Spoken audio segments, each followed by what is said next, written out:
Voilà, bonsoir à toutes et à tous et bienvenue à l'Université de Mons pour ce troisième et avant-dernier rendez-vous du cycle consacré à l'énergie. Donc on a jusqu'à présent parlé de la géothermie, puis des éoliennes et aujourd'hui c'est notre ami Michel Wathelet qui va nous parler du solaire. Alors vous connaissez tous Michel Wathelet, donc il est professeur à l'UMons, il est physicien et c'est notre monsieur énergie en quelque sorte à Mons vu que ça fait presque 15 ou 20 ans que tu t'intéresses à ces questions-là.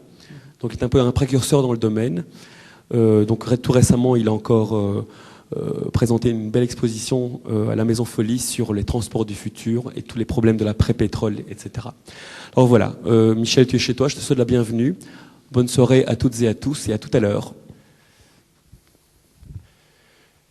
Bien, merci de cette présentation. Donc aujourd'hui, nous allons donc parler un petit peu de cette énergie solaire dont on parle, c'est vrai, un petit peu partout, surtout maintenant que Bâtimons ou Bâtibau est en route. Donc on parle beaucoup des primes pour ce genre de choses. Bon, ce n'est pas de ça dont je vais beaucoup vous parler aujourd'hui, c'est plutôt des grands projets et des possibilités de l'énergie solaire pour alimenter le monde, notamment en électricité. Donc la première chose dont il faut bien se rendre compte, c'est la chose que vous savez probablement, c'est que nous sommes, nous, société occidentale, de gros consommateurs d'énergie. Si nous sommes de gros consommateurs d'énergie, c'est parce que nous sommes développés, ou nous sommes développés parce que nous sommes de gros consommateurs d'énergie. Et lorsqu'on regarde un petit peu l'évolution des consommations d'énergie depuis, disons, 1860 jusqu'à aujourd'hui, on s'aperçoit, ce que vous savez évidemment tous, qu'il y a une croissance exponentielle de la consommation en énergie. Alors ce qui est également important de noter, c'est que au cours des âges, disons, les types d'énergie qui ont été utilisés ont varié.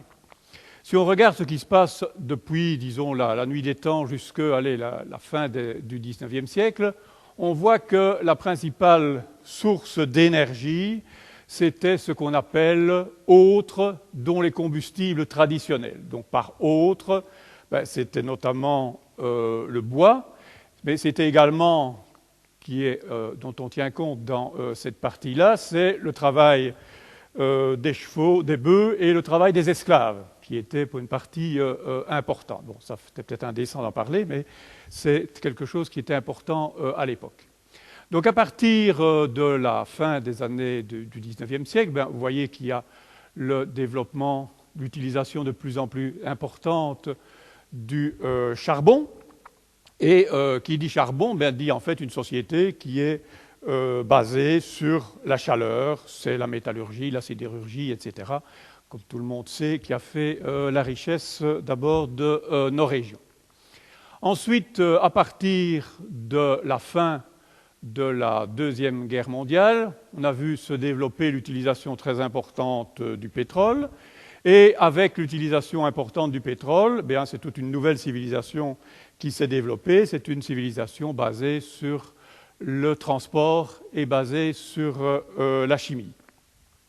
Puis, on a vu également apparaître le gaz et l'énergie nucléaire. Donc, c'est une civilisation qui est de plus en plus basée aussi sur l'électricité. C'est une économie donc, qui est basée un peu sur les services.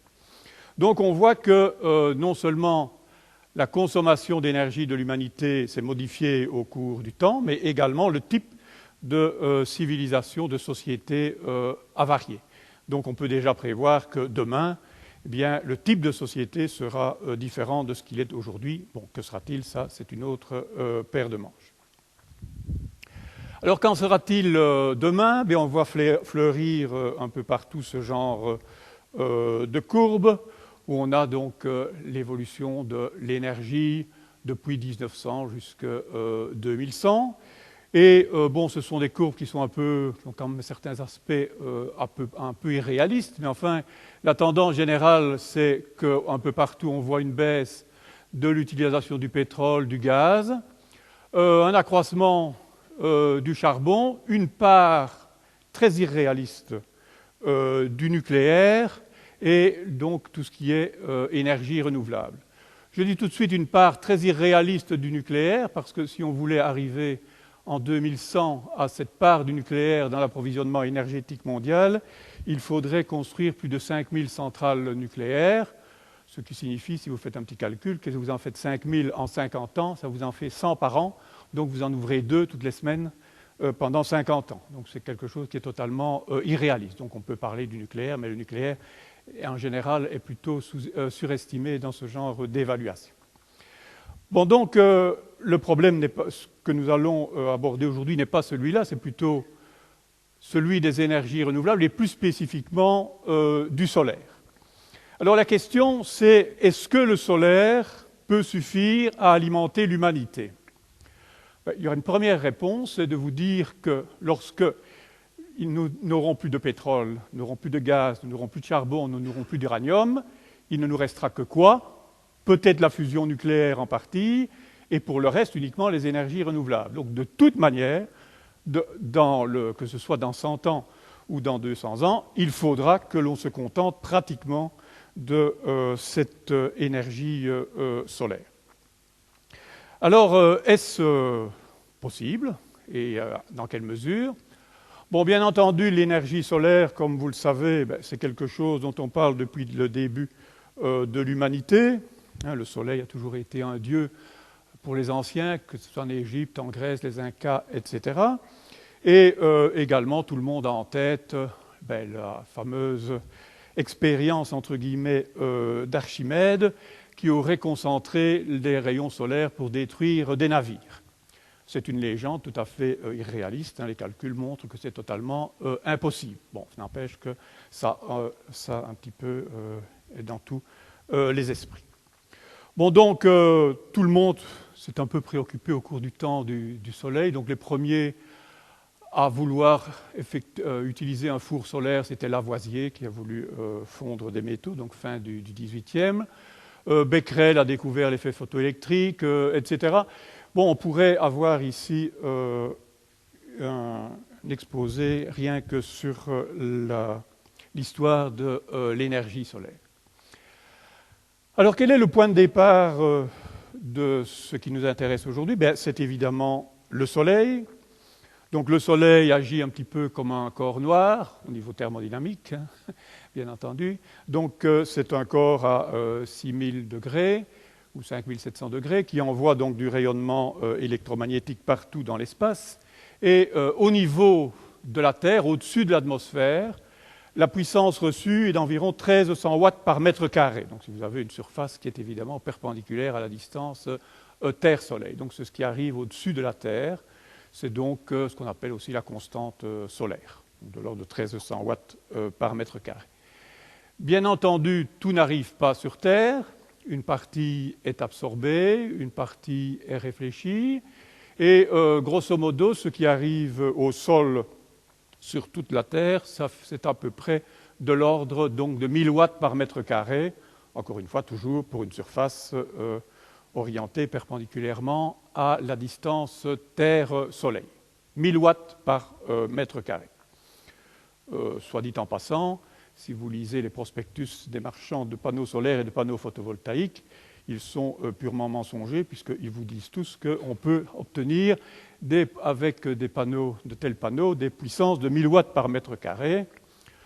C'est valable si vous avez des panneaux solaires thermiques à un seul moment par an. C'est le 21 juin à midi si vous êtes bien orienté par rapport au soleil et s'il y a du soleil, midi heure solaire. Donc sinon, vous avez toujours moins que cette puissance, bien entendu. Bon, n'empêche que c'est quand même une puissance qui est importante. Si l'on rapporte un petit peu la puissance qui nous arrive du soleil par habitant de notre planète Terre, il nous arrive quand même 20 mégawatts par habitant. 20 mégawatts, c'est énorme. Nous, petits Belges, qui sommes parmi quand même les plus gros consommateurs d'énergie de l'humanité, nous consommons de l'ordre de 8 kilowatts par habitant. Donc vous voyez qu'il y a plus de 2000 fois la consommation de nous, Belges, qui nous arrive du Soleil. Alors, si on fait la moyenne sur la Terre, on voit que ce qui nous arrive du Soleil correspond à grosso modo 10 000 fois ce que l'humanité consomme. 10 000 fois ce que l'humanité consomme. Donc, première conclusion, il en arrive bien suffisamment d'énergie de notre Soleil pour alimenter l'humanité. Pourquoi, dès lors, ne pas se contenter de cette énergie solaire et pourquoi n'utilise-t-on pas plus cette énergie solaire? Alors, les choses ne sont pas, bien entendu, aussi simples. Mais la première chose, c'est qu'il faut tenir compte de la géographie. Bon, comme vous le savez, notre planète Terre est en fait recouverte d'eau sur les 3/4 de sa superficie. Donc, en fait, des 10 000 fois, vous devez déjà diviser par 4 ce qui nous arrive au niveau des continents. Ça diminue déjà considérablement la quantité d'énergie solaire qui est disponible. Ensuite, il faut tenir compte de la géographie et de la météo. Et pour recueillir de l'énergie solaire au sol, il faut évidemment, premièrement, qu'il n'y ait pas trop d'arbres. Il faut ensuite qu'il n'y ait pas trop de précipitations et que l'on soit bien orienté par rapport, encore une fois, à la distance Terre-Soleil. Et vous avez donc ici une carte qui vous donne un petit peu une idée de l'éclairement sur l'année. Alors vous voyez que les zones favorisées, il n'y a aucune, on s'y attend bien entendu, c'est le désert là, du Sahara, c'est l'Arabie, c'est l'Inde, c'est l'Afrique du Sud, c'est le désert de l'Australie, c'est le désert de Californie, Nouveau-Mexique, Arizona et ainsi de suite aux États-Unis, et c'est un petit peu ici la cordillère des Andes. Donc vous voyez déjà que ça réduit considérablement la quantité d'énergie que l'on peut obtenir du Soleil. Donc si on tient compte de toutes ces considérations géographiques, eh bien, on doit descendre déjà probablement d'un facteur 10 les possibilités de l'énergie, ce qui nous ramène quand même à 1000 fois ce que l'humanité consomme. Alors, le reste du problème, c'est finalement un petit peu les problèmes techniques. Alors, il y a évidemment utiliser l'énergie solaire, c'est bien. Il faut évidemment, c'est là la principale chose, on ne peut pas utiliser l'énergie solaire comme ça. Il faut la convertir en énergie utile. Et on peut distinguer, en général on n'en distingue que 3, je parlerai quand même ici brièvement de la biomasse, 4 manières de convertir l'énergie solaire en énergie utile, donc la photosynthèse, le solaire thermique, le solaire photovoltaïque et ce qu'on appelle le solaire thermodynamique. Alors très brièvement, le solaire, la biomasse, parce qu'il y a quand même ici quelques canards auxquels il faut couper le cou. C'est, bien entendu, la base de toute la biomasse, c'est le mécanisme de photosynthèse, donc réaction de l'oxyde de carbone avec l'eau pour donner de l'oxygène et ce matériau, donc base de tout ce qui est biomasse. Alors le grand problème de la biomasse, c'est le rendement de la photosynthèse. Donc le rendement est très faible. Il est autour de 1,5 à 2% en moyenne annuelle pour différents types de plantes. En moyenne, si on fait la moyenne sur toutes les plantes, ça fait de l'ordre de 0,6%. Donc c'est assez faible, ce qui veut dire finalement que l'énergie qui est accumulée par an dans la biomasse n'est pas si grande qu'on le croit généralement. C'est suivant la façon dont on évalue, entre 7 et 10 fois ce que l'humanité consomme. Donc finalement, ce n'est pas aussi important que ce que l'on croit généralement, c'est dû donc au rendement qui est très faible. Maintenant, autre point qui est important, on ne peut pas, bien entendu, utiliser toute l'énergie que la biomasse emmagasine par an, pour des raisons d'équilibre, notamment des écosystèmes. Et d'après les agronomes, le maximum de ce que l'on pourrait utiliser, c'est 10% de cette énergie. Donc ça nous amène à ce que l'humanité consomme, en étant, je vous dis, très, prudent. Et bien entendu, il faut également convertir cette énergie de la biomasse en énergie utile, ce qui se fait également avec un rendement qui est très faible. Il ne faut pas oublier non plus que la biomasse doit notamment servir à alimenter l'humanité. Donc il faut bien faire attention ici, quand on parle de la biomasse, certains ont l'impression qu'avec la biomasse, on pourrait alimenter toute l'humanité. C'est absolument faux. Si vous prenez le cas des biocarburants, par exemple, on estime aujourd'hui qu'on pourrait remplacer 4% du pétrole par des biocarburants. Ça vous donne un petit peu un ordre de grandeur. Et si vous êtes très optimiste en espérant qu'il y aura pas mal de progrès techniques dans le futur, on peut peut-être arriver à remplacer 10% du pétrole. Donc ce n'est pas vraiment, c'est une source parmi d'autres, mais ce n'est pas la solution. Bon, donc je passe rapidement maintenant sur la biomasse. Alors quels sont les autres types d'énergie solaire? Ici, la première qui est utilisée, c'est, bon, vous connaissez évidemment l'énergie solaire thermique, ce sont ce qu'on appelle les panneaux solaires, à ne pas confondre avec les panneaux photovoltaïques. Donc les panneaux solaires thermiques, bon, le principe est relativement simple. Donc les rayons solaires chauffent une surface ici noire, dans laquelle circule un liquide. Le liquide circulant va donc se réchauffer, il va échanger sa chaleur dans un ballon donc ici et ressortir et recirculer. Bon, donc en été, ça fonctionne bien, ça fonctionne même d'ailleurs très bien.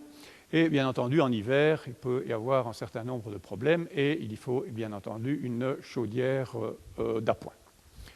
Et donc évidemment, on prend l'eau froide ici et on sort l'eau chaude. Donc ça, c'est quelque chose qui est bien établi, bien connu et je crois qu'au niveau technique, il n'y a aucune difficulté. Alors, quelles sont les possibilités de ce solaire thermique? Au niveau de la Belgique, 4 mètres carrés sur votre toit suffisent pour obtenir 50% de l'eau chaude sanitaire en moyenne annuelle, bien entendu, en moyenne annuelle. Je peux vous garantir que c'est vrai, j'ai des panneaux solaires chez moi, ça me donne 50% de l'eau chaude. Donc, c'est véritablement quelque chose de réel. Quelles sont les possibilités? Par exemple, au niveau de l'Europe, bon, aujourd'hui, dans les 27, nous sommes à peu près 500 millions d'habitants. On estime qu'il y aurait environ 300 millions d'habitants dans des zones propices à l'utilisation de ces énergies solaires thermiques, donc pas trop au nord, notamment. Et parmi ces 300 millions d'habitants, de 60 à 80 millions seraient aujourd'hui dans des habitations adéquates, donc des murs notamment orientés sud, et tous ces genres de conditions. Aujourd'hui, de ces 60 à 80 millions d'habitants, environ 10 millions d'habitants seraient déjà équipés. Donc on peut multiplier par 6 à 8 le potentiel de cette énergie solaire thermique. C'est quelque chose évidemment qui est intéressant pour le portefeuille de chacun d'entre nous. Au niveau de l'énergie totale, bon, ça ne représente pas grand-chose, hein. Aujourd'hui, ça représente beaucoup moins qu'un demi% de l'énergie de l'Union européenne. Donc ça ne représente pas grand-chose au niveau de l'énergie totale de l'Union européenne, mais ça représente quand même beaucoup pour notre portefeuille. Donc c'est la chose qui est, je pense, importante. Donc vous voyez que cette énergie solaire thermique, c'est quelque chose qui a un beau potentiel encore à obtenir. Le deuxième type d'énergie solaire que vous connaissez également, c'est l'énergie solaire photovoltaïque, donc conversion de l'énergie du rayonnement solaire, donc électromagnétique, en électricité. Donc ça se fait dans ce qu'on appelle des photopiles solaires. Donc généralement, ce sont des photopiles au silicium. Donc vous avez un silicium de type N sur lequel vous avez donc qui est déposé sur une tranche de silicium dopé P, donc vous avez une jonction PN. Donc sous l'effet du rayonnement électromagnétique, vous avez création de ce qu'on appelle une paire électron-trou. Les électrons et les trous vont se séparer à la jonction PN et vont migrer vers les contacts, vers lesquels donc les électrons sont capturés et vont donc circuler dans un circuit extérieur. Alors aujourd'hui, la grosse majorité des cellules photovoltaïques sont faites à partir du silicium. Alors le problème, c'est aussi que le rendement est relativement bon ou mauvais, enfin ça dépend. Théoriquement, pour le silicium, le rendement de conversion d'énergie solaire en énergie électrique est de 21%. Dans les panneaux réels, il est plutôt entre 10 et 17%. 17%, c'est ce qu'on vous vend. C'est peut-être vrai pour les panneaux solaires photovoltaïques nouveaux. Il faut quand même savoir que ça vieillit quand même un petit peu avec le temps. Et après 10 ans, le rendement n'est certainement plus de 17%. Bon, c'est quand même des rendements qui sont relativement importants. Donc ce que l'on voit aussi apparaître pour le moment sous forme de gadgets, c'est des photopiles à base de polymères. On vend des feuilles de polymère que l'on peut mettre par exemple sur son dos pour recharger des batteries, pour recharger votre GSM si vous vous promenez dans la nature, etc. Donc si vous avez été récemment à Batimons, il y avait un stand qui vendait ce genre de photopiles. Donc bon, ce sont un petit peu des gadgets, mais enfin c'est un marché qui va peut-être se développer. Donc l'inconvénient de ce genre de système, c'est le rendement qui est faible, il est bien loin des 10 à 17% des cellules au silicium.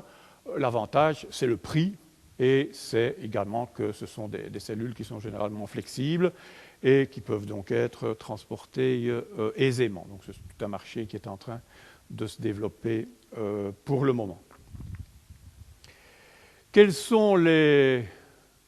Oui, donc si on regarde un système photovoltaïque classique, bien vous avez donc des panneaux photovoltaïques sur le toit qui reçoivent donc l'énergie solaire, qui le convertissent en électricité.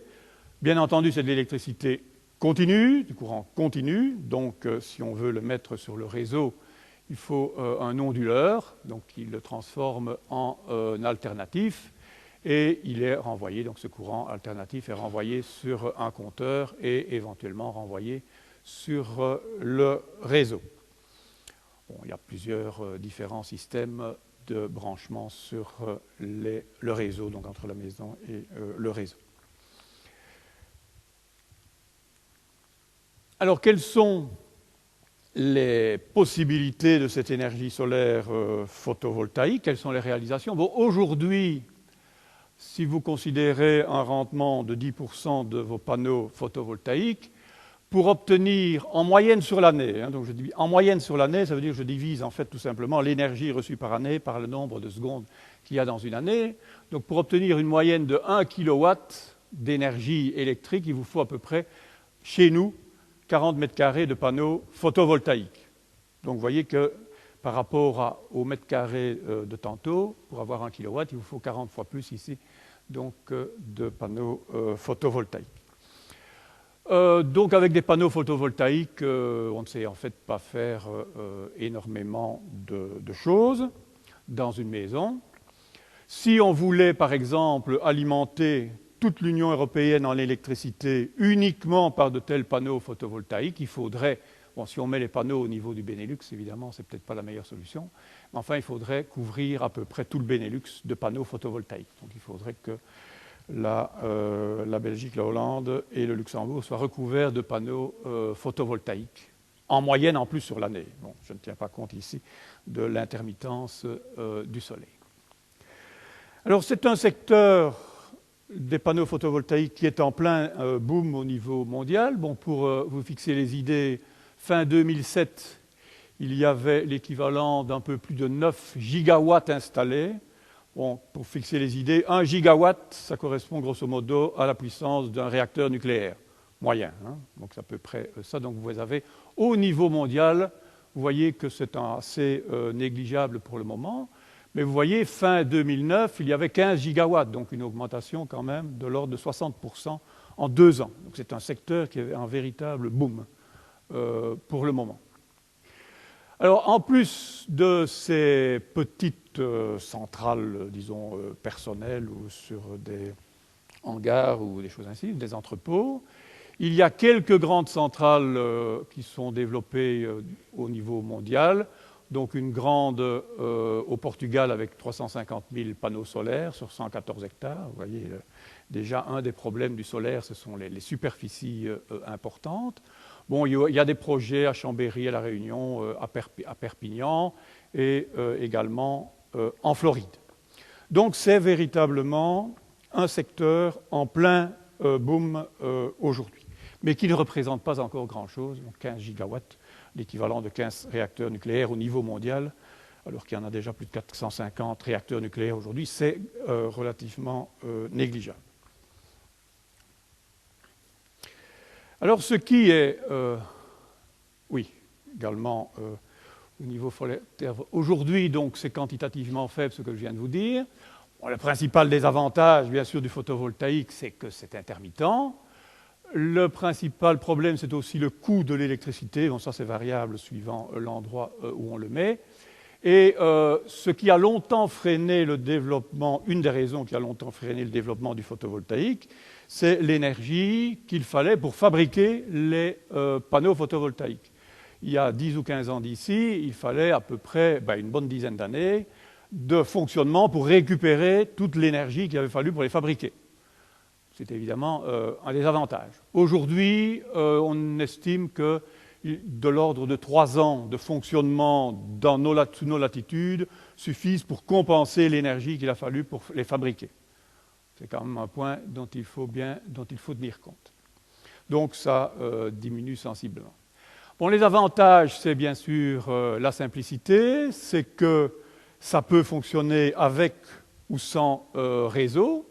Donc ça peut répondre à pas mal de besoins domestiques ou d'industrie. Et vous avez là l'exemple d'une centrale photovoltaïque au Mali, par exemple. Donc ça peut effectivement être très utile dans les régions qui sont très ensoleillées, mais c'est spécifiquement adapté aux régions qui sont ensoleillées.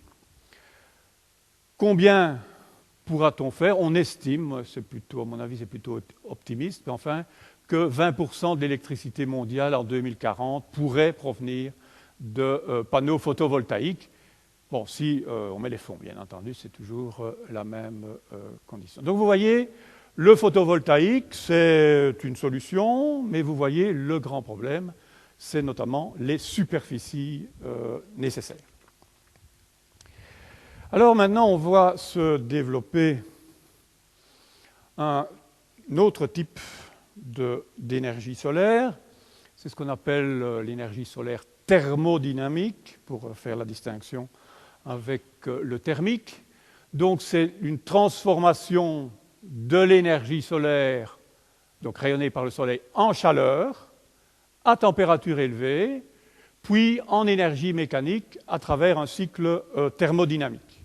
Donc on a un système en plusieurs étapes, transformation énergie solaire en chaleur, température élevée, puis en énergie mécanique. Et souvent, enfin la plupart du temps, on va voir, cette énergie mécanique est convertie en énergie électrique.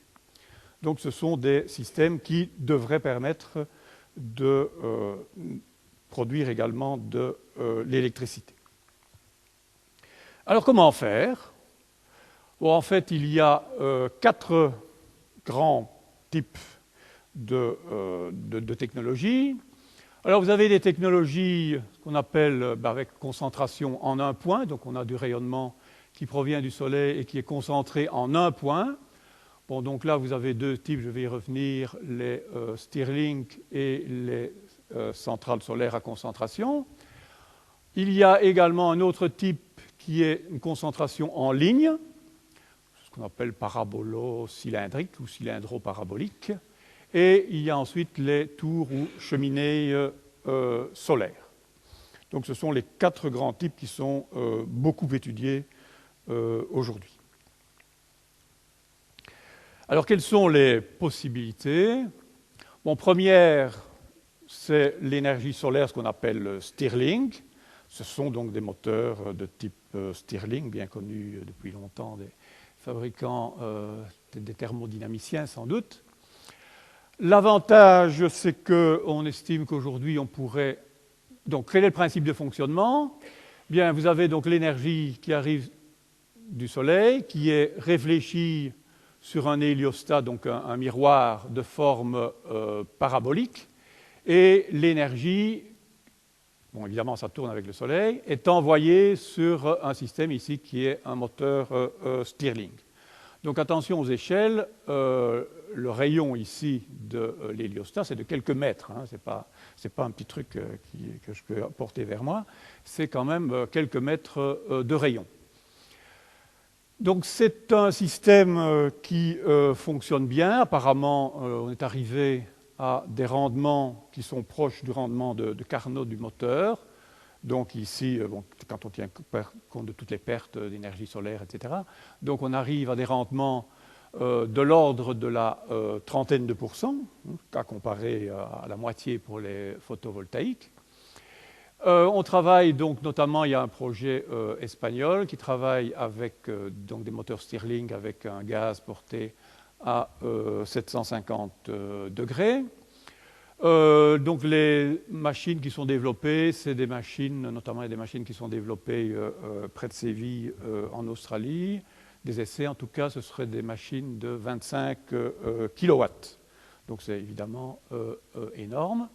L'avantage du système, c'est que ce sont des systèmes qui peuvent être autonomes.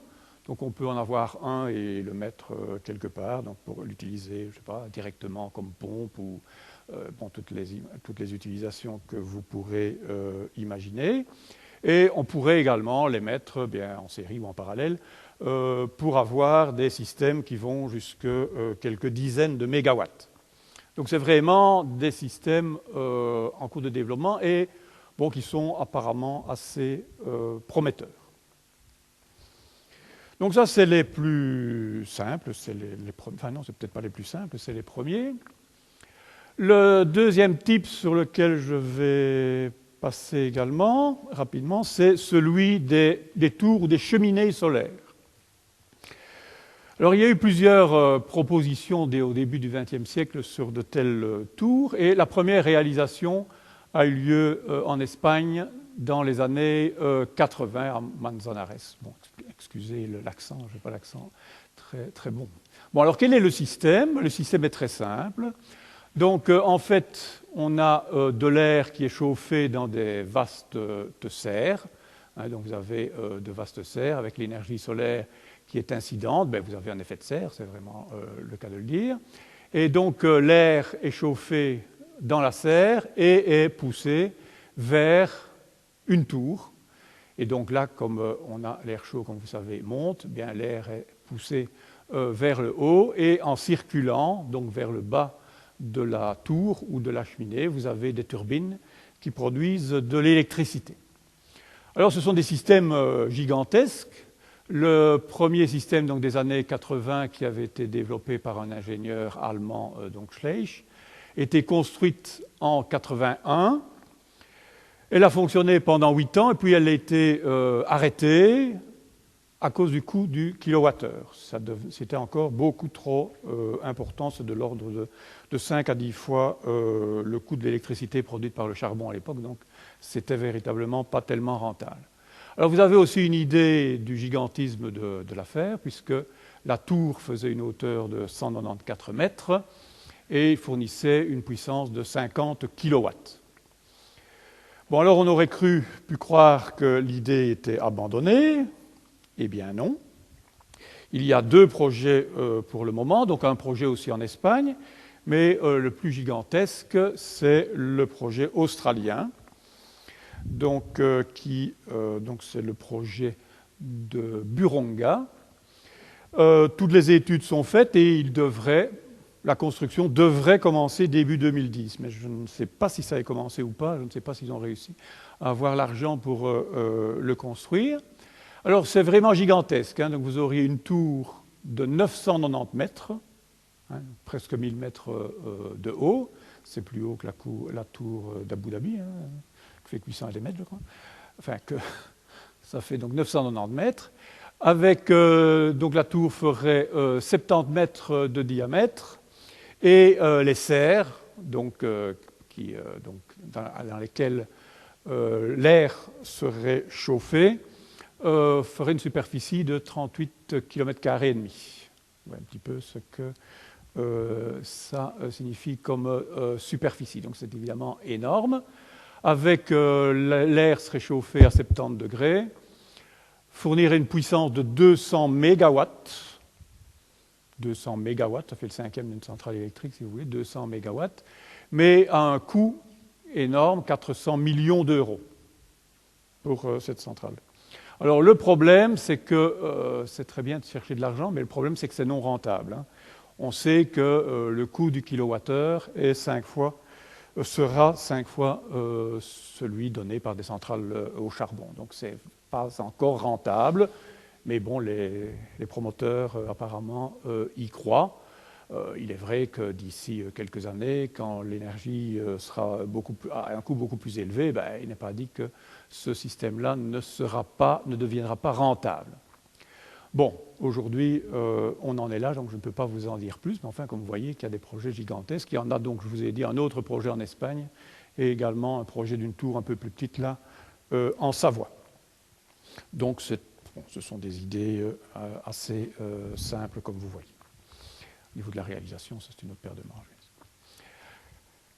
Alors, nous avons un troisième type d'énergie solaire thermodynamique. Ce sont les solaires cylindro-paraboliques ou parabolo-cylindriques, cylindro-paraboliques. Donc, ce sont des centrales avec des capteurs finalement cylindriques, mais avec section parabolique.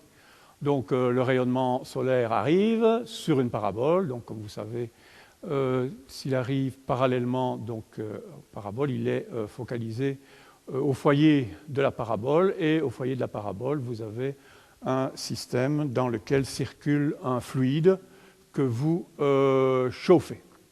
Et donc ce fluide chaud est envoyé dans un système classique de conversion d'énergie en énergie électrique, et ça émet donc de l'électricité. Alors le plus gros qui existe aujourd'hui et qui a été créé il y a déjà longtemps, hein, c'est quelque chose qui date de plus de 10 ans, c'est notamment à Cramer Junction en Californie, où il y a 9 systèmes, donc vous voyez ici chaque système, vous avez 9 systèmes qui fournissent un total de 354 mégawatts. Donc c'est des choses également gigantesques, mais vous voyez tout de suite l'inconvénient du système, c'est évidemment la superficie. Ce genre de choses ne peut se construire que dans des déserts, donc c'est dans le désert du Mojave, donc en Californie, que ce système se trouve. Donc là, les perspectives sont assez restreintes. Le rendement n'étant pas excellent, on ne parvient pas à concentrer la lumière de manière suffisante sur ces tuyaux-là. Donc là, se pose quand même un problème avec le futur de ce type de centrale. Alors nous arrivons ensuite aux plus prometteuses probablement, qui sont les centrales solaires dites à concentration. Alors le principe, il est relativement simple, il est bien connu. Donc vous avez des héliostats, donc des miroirs, qui tournent donc, suivant le Soleil, qui réfléchissent de la lumière et qui l'envoient vers un collecteur. Collecteur qui est donc porté à très haute température. On arrive à des concentrations de plusieurs centaines, on voudrait arriver à concentrer 1000 fois le rayonnement solaire sur de tels systèmes donc, de concentration, de tels collecteurs.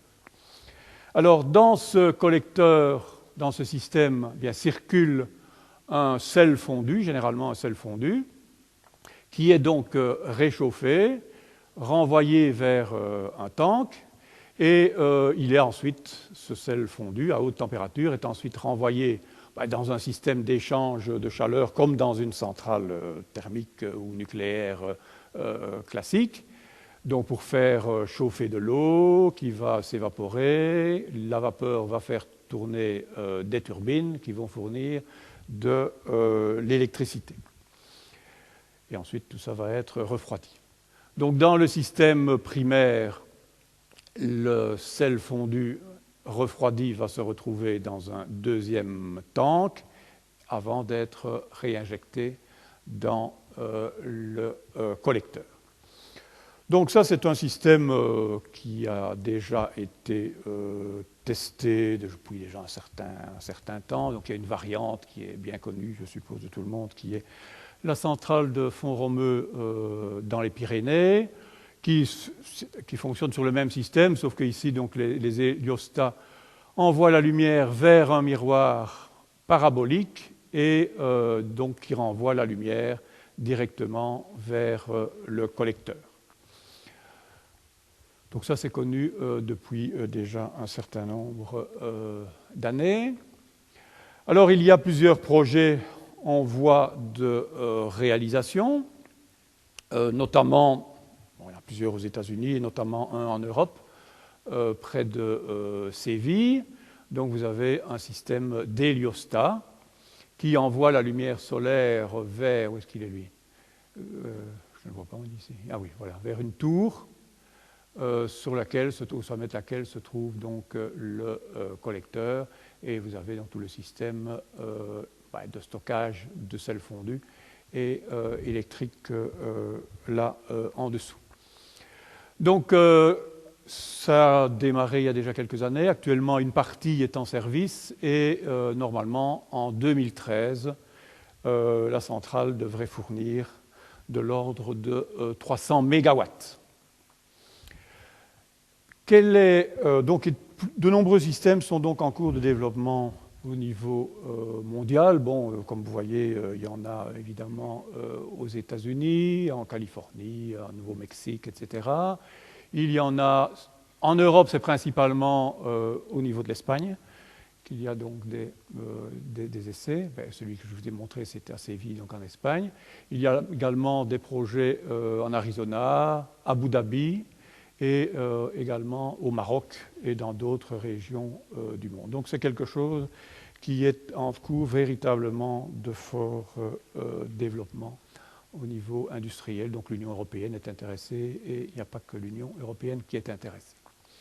Bon, donc l'inconvénient, comme pour tous les autres systèmes, c'est qu'aujourd'hui, ce sont des systèmes qui fonctionnent quand il y a du soleil, donc ce sont qui fonctionnent de jour, donc ça pose quand même un problème.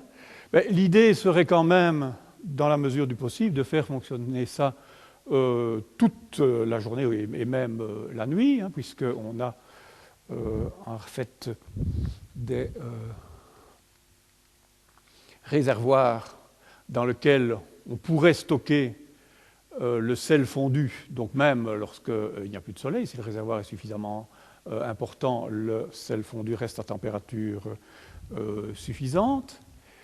Et donc il y a un premier système qui peut fonctionner 3 heures une fois que le soleil n'est plus là, donc le stockage de l'énergie se faisant par l'entrée de chaleur, donc à l'entrée du générateur de chaleur, donc dans des cuves de sel fondu. Et actuellement, il y a une centrale donc, qui est en cours de construction toujours en Espagne, avec, ils espèrent, passer à une autonomie de l'ordre de 16 heures, dans l'espoir de bientôt arriver avec une autonomie de 24 heures finalement. Donc, bien entendu, ce sont des centrales qui ne sont pas pour chez nous. Hein, bon. C'est fait pour les régions fortement ensoleillées, donc essentiellement les déserts. Le point faible encore actuellement, c'est le rendement, qui est faible. Aujourd'hui, il est inférieur à 14% dans toutes les centrales citées là-bas. Et on espère, d'ici quelques années, arriver à des rendements de l'ordre de 20%. C'est quand même mieux que le photovoltaïque, avec en plus l'avantage que si ça fonctionne, ça pourra fonctionner 24 heures sur 24, ce qui est quand même un gros avantage par rapport au photovoltaïque. Donc il y a toute une émulation au niveau mondial autour de ces centrales solaires thermodynamiques. Et vous avez sans doute entendu il y a quelques semaines ou quelques mois, fin de l'année passée, entendu qu'un consortium, notamment allemand, mais pas seulement, international, donc un projet Desertec, avait proposé de réaliser finalement tout un réseau de centrales à concentration, donc celle dont je vous ai parlé précédemment, dans le désert du Sahara. Alors de quoi s'agit-il? L'idée de base, c'est de faire le petit calcul que je vous avais fait un petit peu tout au début, c'est de regarder si on a de telles centrales à concentration. Eh bien, quand on regarde un petit peu quelle est la consommation d'électricité au niveau mondial, eh bien 120 000 km² de telles centrales suffiraient, entre guillemets, à alimenter l'humanité en électricité. Donc ça fait grosso modo 300 sur 400 km, donc c'est le carré qui est là. La deuxième idée, c'est, on fait une petite analyse de la population mondiale et trouve que quand on regarde au niveau mondial, 90% de la population pourrait être alimentée en électricité par les déserts. Donc ils sont à moins de quelques milliers de kilomètres d'un désert. Donc ça, c'est le point de départ. Bon, donc l'idée, elle est quoi? Elle est, par exemple, ce serait au Sahara et en Arabie saoudite, notamment dans toute cette région qui est évidemment désertique, de construire des centrales à concentration pour alimenter en électricité l'Europe, mais pas seulement l'Europe, l'Afrique du Nord et également une partie du Moyen-Orient. Alors, ce sont des centrales qui pourraient servir à alimenter en électricité, mais également qui pourraient servir à dessaler de l'eau de mer pour tous les pays qui sont autour de la Méditerranée, etc. Donc, c'est une idée qui, a priori, semble intéressante. Bon, bien entendu, ils se sont rapidement rendus compte que de telles centrales ne seraient pas suffisantes pour alimenter, par exemple, toute la région en électricité. Et apparemment, ils ont réfléchi à la manière dont on pourrait alimenter toute la région par de l'énergie renouvelable. Et bien entendu, il y a d'autres régions que les régions ensoleillées. Il y a également toutes les côtes. Vous voyez ici en bleu, ce sont des éoliennes, donc dans lesquelles on pourrait implanter des éoliennes. Il y aura également des zones où il y a de l'hydroélectricité, en veux-tu, en voilà, hein, donc dans les Pyrénées, le Nil évidemment, les Alpes, les pays scandinaves, etc. Il y a également des zones où il y a pas mal de géothermie, comme en Islande et d'autres régions, et ils ont également pensé à la biomasse dans certaines régions. Et donc l'idée, ce serait de développer un réseau qui couvrirait toute l'Europe, l'Afrique du Nord et une partie donc, du Moyen-Orient, et de relier tout ça de façon à alimenter toute la région. Alors l'avantage, c'est que vous avez ici des systèmes qui ne fonctionneraient peut-être que de jour, mais vous en avez, quand il fait jour là-bas, il fait pas nécessairement jour partout en même temps. D'autre part, s'il n'y a pas de soleil, il peut très bien y avoir du vent dans d'autres régions. L'hydroélectricité serait disponible et ainsi de suite. Et donc, il devrait y avoir moyen, en combinant les différentes sources d'énergie, de réaliser un réseau électrique totalement renouvelable. Bien, c'est un peu, pour le moment, c'est encore beaucoup de l'utopie, mais enfin, il y a des études techniques qui sont réalisées et qui montrent que ça pourrait être plausible. Donc, c'est un projet qui est soutenu par le Club de Rome et plusieurs entreprises, surtout des entreprises allemandes. Les études scientifiques reposent sur des travaux menés au centre aérospatial allemand. Le but n'est pas de produire toute l'électricité, tout de suite en tout cas, ce serait de produire l'électricité des pays d'Afrique du Nord, du Moyen-Orient, de l'Europe, avant 2050, donc d'arriver quand même en 40 ans. Le but actuel étant d'essayer de réaliser 15% d'ici les 20 prochaines années, quelque chose ainsi. Un des grands problèmes serait celui du transport d'électricité, parce que ce sont des grandes distances qu'il va falloir traverser. Donc, plutôt que de passer par du courant alternatif, l'idée serait des lignes de courant continu à haute tension, avec donc, dans quelques endroits très particuliers. Donc, il faudrait des lignes à haute tension, notamment qui passent le détroit de Gibraltar, qui passe sans doute vers Malte, l'Italie, et ainsi de suite. Donc, il y aurait, si on regarde l'alimentation de l'Europe, il n'y aurait que quelques passages possibles pour de telles lignes. Je ne parle pas ici, évidemment, de tous les problèmes politiques qu'il y a là derrière. Bon, le problème aussi, c'est le coût de tout ça, puisque rien que créer 20 lignes de 5 gigawatts pour alimenter l'Europe, ça reviendrait à 45 milliards d'euros. Et aujourd'hui, apparemment, les partenaires sont dans la recherche d'un financement de 400 milliards d'euros. Alors, 400 milliards d'euros, c'est énorme. Bon, la réponse, elle est toujours la même. 400 milliards d'euros, c'est énorme, mais le financement des armées au niveau mondial, c'est 1000 milliards par an. Par conséquent, si on compare ce financement-là au financement militaire mondial, c'est du domaine du plausible. Bon, maintenant, qui va payer, ça, c'est une autre paire de manches. Le problème aussi aujourd'hui, c'est que c'est encore cher au niveau du kilowattheure, c'est 10 à 20 centimes d'euros du kilowattheure, donc c'est 2, 3, 4 fois plus que l'électricité actuelle.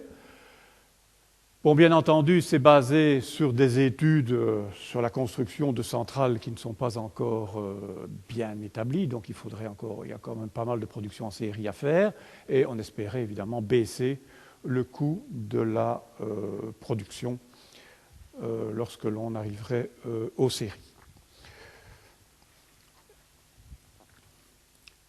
L'idée est aussi de se dire que si ça marche pour le Sahara, ça peut aussi marcher pour les déserts en Amérique du Nord, ça peut aussi marcher pour des déserts en Afrique du Sud, ça peut aussi marcher pour les déserts en Australie, et donc il y aurait moyen, d'après eux, si l'idée se répand dans d'autres régions du monde, d'arriver, ce que je vous ai dit tantôt, à 90% de l'électricité mondiale produite à partir des déserts et peut-être quand même certaines extrapolations avec d'autres énergies renouvelables. Donc 90% de l'énergie mondiale, l'électricité mondiale, pourrait être produite par les déserts à l'horizon 2050. C'est leur espoir, mais évidemment, c'est les budgets qui sont là derrière qui sont très importants. Donc voilà, je vous ai ainsi fait un rapide survol de la situation actuelle, un petit peu de ces recherches sur l'énergie solaire. Donc évidemment, comme je vous disais au départ, le Soleil nous envoie une énergie équivalente à 10 000 fois ce que l'humanité consomme aujourd'hui. Donc il y a, comme vous voyez, différentes techniques envisagées avec plus ou moins de succès pour convertir cette énergie solaire en énergie utile. Diverses réalisations et des projets existent un peu partout dans le monde.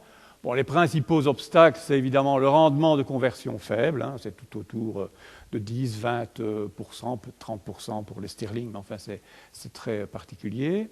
Il faut évidemment de grandes surfaces et ça fait des coûts qui sont énormes. Enfin, les coûts sont énormes, mais si on compare au coût de l'installation électrique actuelle, par exemple, de l'Europe, je ne sais pas comment elle se compare à ces 400 milliards d'euros, donc ça doit probablement être beaucoup plus important que ça. Donc si on met le temps, si on se dit qu'on peut réaliser ça en 40 ans, peut-être qu'effectivement, ce n'est pas aussi hors de prix que ça, je ne sais pas, je n'ai pas fait le coût, mais enfin, ça vaut la peine d'y réfléchir. Bon, donc il n'y a pas non plus que les grandes installations, genre Desertec, il y a également des choses à faire chacun pour soi, donc il y a des possibilités pour des petites installations. Rendez-vous dans 20 ans.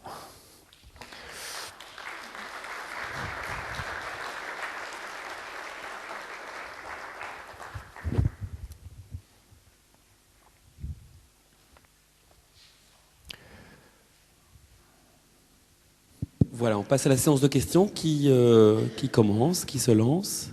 La première est toujours un peu difficile, oui. Bonsoir, Philippe Laurent.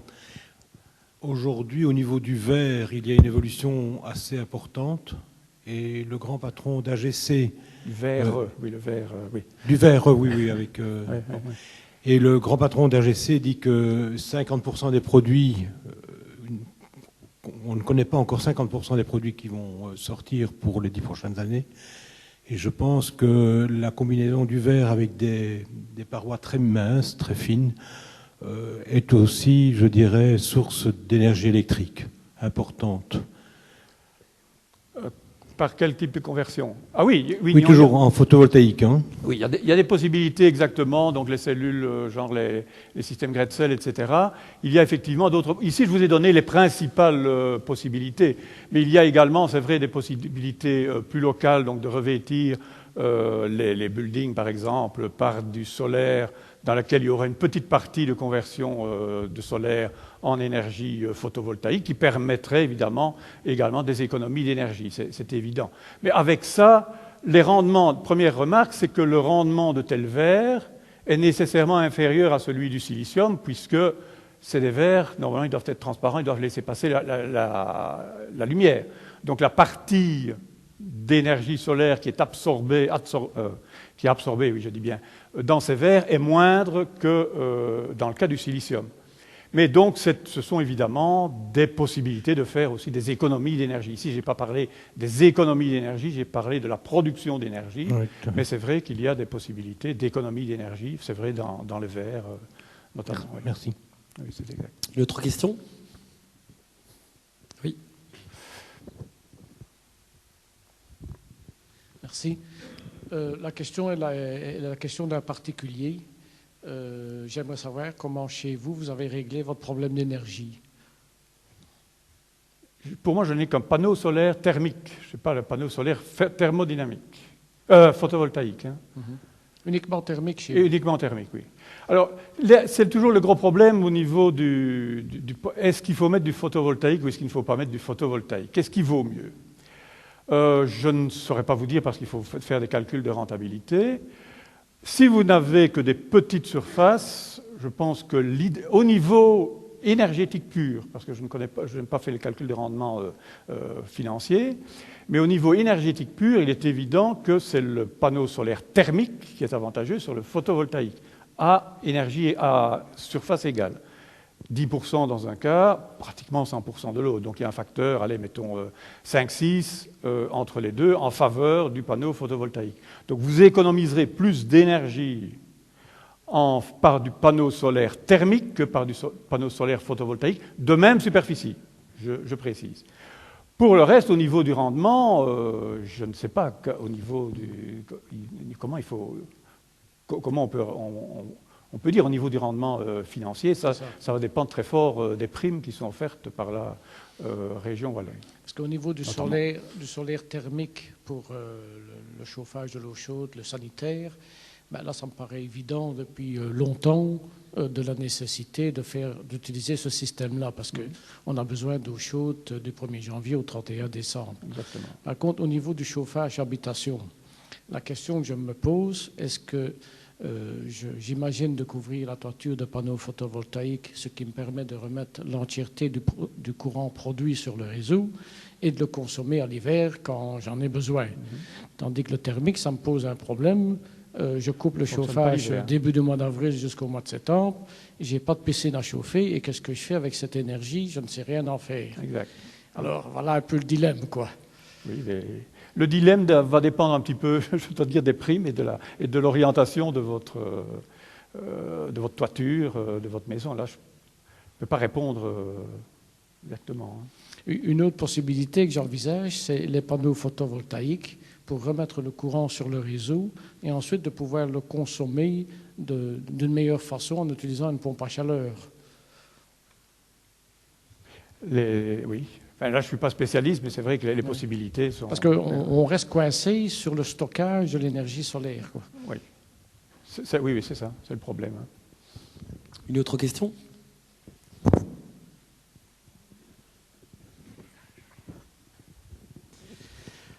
La question que je me pose et que j'entends, on dit, oh, au bout de 30 ans, enfin une vingtaine d'années, vous avez récupéré votre argent. Les panneaux sont détruits, il faut en racheter des nouveaux. Qu'est-ce que vous avez gagné? Rien. Non, mais je pense qu'il faut jamais, avec ce genre de panneaux et ce genre d'économie avec les énergies renouvelables, il ne faut surtout pas, à mon avis personnel, enfin j'avais fait un calcul il y a quelques années, montrer qu'il ne faut surtout pas espérer faire de grandes économies. Le problème, si vous faites la moyenne sur 30 ans de l'installation, parce que vous avez un surplus d'installation, et puis l'amortissement en 20 ans par exemple, ou 20 ou 30 ans, vous voyez qu'effectivement le coût total sera le même, le coût investissement plus utilisation journalière. Si vous avez un système photovoltaïque ou un système à panneaux solaires thermiques, vous avez un surcoût au niveau de la construction, mais vous allez économiser pendant toute la durée de vie de vos panneaux. Si vous faites la somme investissement plus consommation, etc., sur toute la durée du panneau, ça doit revenir à peu près au même. Donc je pense qu'au niveau financier, le gros problème, c'est l'investissement de départ. Et après, le coût journalier qui est faible. Mais sur toute la durée de vie du panneau, n'espérez pas, à mon avis, faire de gros bénéfices. Vous protégez l'environnement, je ne suis pas sûr que vous protégiez votre portefeuille à long terme. Mais je ne pense pas que ce soit désavantageux non plus. Mais il faut faire une moyenne sur 20 ans, bien sûr. Oui. Une autre question aussi, c'est concernant l'énergie des cyclones. Est-ce que vous pensez qu'inévitablement, avec les changements climatiques, on arrivera à dompter cette énergie de cyclone et en faire une énergie de préférence? C'est le genre d'énergie, je pense que ce sont des énergies qui sont quand même localisées, assez variables au niveau géographique. Je n'ai pas l'impression qu'on pourra... Comment allez-vous récupérer cette énergie des cyclones? Je ne vois pas très bien comment... Bon, je ne vois pas d'études, je ne connais pas d'études qui étudient ce genre de choses. Je ne vois pas comment vous alliez pouvoir la capter. C'est le gros problème, parce qu'un cyclone, une fois c'est un endroit, une fois c'est un autre. Généralement, si vous êtes dans un cyclone, les vitesses de vent sont tellement fortes que vous pouvez peut-être penser à des éoliennes, mais votre éolienne sera détruite en 2 temps, 3 mouvements. Donc je pense que là, ce sont des énergies, c'est vrai que ce sont des énergies énormes. Maintenant, ce sont des énergies énormes. Quelle est leur part par rapport au solaire qui nous arrive globalement du soleil? C'est quand même, ça doit être négligeable également. Donc, à mon avis, je ne vois pas comment on pourrait récupérer de telles énergies. C'est la même chose, comme on a parlé tout un temps de récupérer l'énergie de la foudre, etc. C'est le même problème, c'est que c'est pas seulement de l'intermittence au niveau temps, on ne sait jamais où ça va se tomber. Donc, c'est un peu le même problème. Et quelque chose de plus pratique aussi, est-ce que vous avez une idée comment on détruit un panneau solaire, un panneau photovoltaïque? Est-ce que ça ne consomme pas trop d'énergie pour le détruire et le recycler? Est-ce que vous avez déjà eu connaissance de ça? Non, là, les seules choses que je vous dis, c'est que l'énergie qu'il faut pour le fabriquer, donc il faut 3 ans de fonctionnement, grosso modo. Ça, évidemment, il y a aussi tout le problème du recyclage qui va devoir être posé. Je n'ai pas connaissance ça doit être fait, parce que depuis le temps qu'il existe des panneaux photovoltaïques, je suppose qu'on en a déjà recyclé, mais non, je ne connais pas le problème. Une autre question? Plutôt la solution. Oui.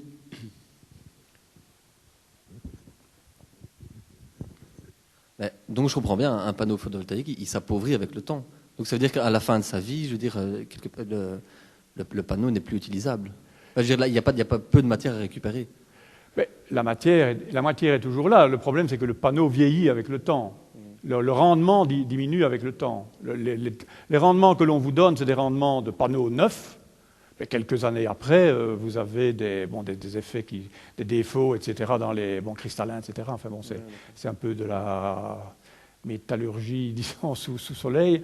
Mais ce n'est pas un appauvrissement des atomes de silicium. Non. C'est vraiment la création de défauts, des choses ainsi, qui sont inhérents au fonctionnement d'une photopile solaire. Quand vous éclairez une photopile solaire avec des UV, vous avez toute une série de défauts qui se créent et qui baissent finalement le rendement. C'est des processus physiques normaux, de vieillissement. Si je peux me permettre, je ne comprends pas très bien la question qui vient assez souvent de recycler les panneaux. Il est bien évident que la quantité de silicium est de plus en plus mince, de plus en plus légère. Quand vous pensez qu'aujourd'hui c'est 3/10 de millimètre et qu'on va vers encore plus mince, la quantité de silicium ne pose pas problème. On le refond, on en refait des cristaux, etc. Le cadre est en aluminium, le restant c'est du verre, donc c'est du recyclage tout à fait normal. On ne s'est jamais inquiété de recycler des voitures, on ne s'est jamais inquiété de recycler des châssis d'aluminium pour des bâtiments, etc. Et je ne vois pas où est le problème aujourd'hui pour les panneaux solaires. C'est vrai que oui, le problème, d'autant plus que le silicium n'est pas, que je sache, en voie d'extinction, donc c'est vrai que c'est plus facile probablement pour les panneaux photovoltaïques, c'est vrai, vous avez sans doute raison à ce niveau-là. Oui. Donc je pense que c'est un faux problème. Le problème étant peut-être des autres métaux qui sont dans le silicium, hein, parce que pour eux, ils se posent un certain nombre de questions. Oui. Moi, j'ai une question. On a souvent parlé de projets spatiaux, où là, évidemment, c'est pas la place qui manque, avec des techniques pour transférer l'énergie vers le sol via des infrarouges ou que sais-je. On en est où? C'est la science-fiction? Je crois que ça m'a l'air abandonné, ce genre de projet. Bon, le problème qu'il y a, c'est un problème de superficie, d'abord. Bon, pour fournir l'humanité, par exemple, quand on regarde un petit peu tantôt, si on voulait uniquement alimenter toute l'humanité en électricité, non, pas seulement en électricité, par des satellites donc, qui seraient en dehors de l'atmosphère, il faudrait bien se dire qu'il faut un rayon de 60 km. Donc il faudrait au moins un cercle de 60 km de rayon pour capter toute l'énergie que l'humanité consomme. Donc ça donne quand même une idée de l'ordre de grandeur de ce qu'il nous faudrait envoyer sur Terre.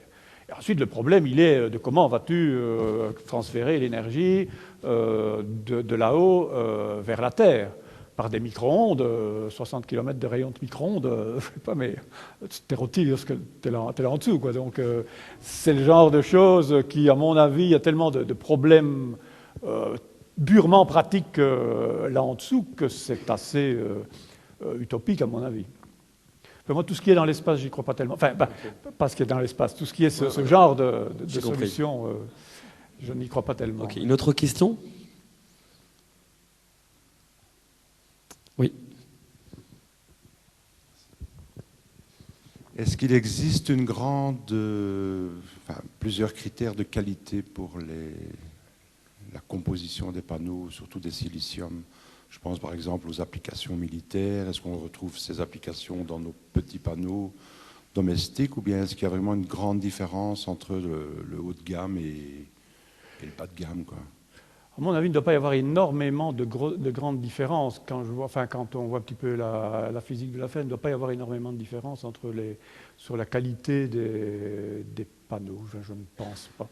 Je sais que c'est quand même très sensible aux impuretés. Il y a 20 ans d'ici, il y avait des problèmes avec les panneaux qui venaient des Indes ou de Chine parce qu'ils étaient faits dans des systèmes, dans des fours chauffés avec du charbon, il y avait du carbone qui se mettait dans le réseau, etc. Mais je suppose que ce genre d'affaires doit être résolu actuellement.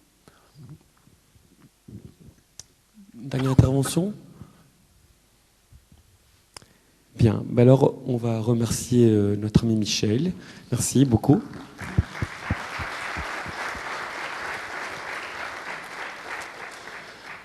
Et je vais peut-être vous annoncer donc les prochains événements. Donc, la dernière conférence du cycle aura lieu dans une semaine exactement. Donc, c'est le jeudi 4 mars.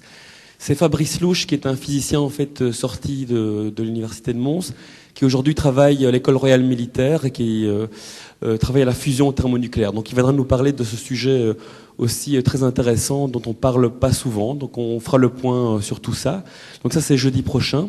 Je vous rappelle également que vendredi à 18h, à la salle Saint-Georges, donc sur la Grande Place de Mons, eh bien, je vous invite au vernissage de notre nouvelle exposition. On a mis des affiches à l'entrée, donc vous pouvez vous servir. Donc l'exposition s'appelle « Explorer l'invisible ». Et en 2 mots, c'est quoi? On a demandé à tous nos chercheurs de l'université donc de nous donner les plus belles images qu'ils avaient obtenues dans le cadre de leur recherche. Il y a 20 services qui ont participé, 4 facultés. Je pense qu'elle vaut vraiment le détour. Alors, il y aura des visites guidées durant tout le mois de mars et le début avril, les dimanches notamment. Tout ça est gratuit, donc vous pouvez prendre un verre vendredi, puis repasser à votre aise pour des visites guidées. Et puis, je vous annonce également les prochains événements. Donc, le mercredi 10 mars, tout va se précipiter. Michel Bougard revient pour nous représenter sa conférence Elvire l'invisible, où en gros il raconte les premiers pas de la microscopie et premiers pas également des instruments astronomiques. Souvenez-vous, il avait présenté son exposé en octobre. En septembre, on avait eu des soucis d'enregistrement, donc il a accepté de revenir et la conférence était vraiment passionnante, donc je vous invite à venir l'écouter si vous l'avez jamais vu ou à revenir si ça vous dit.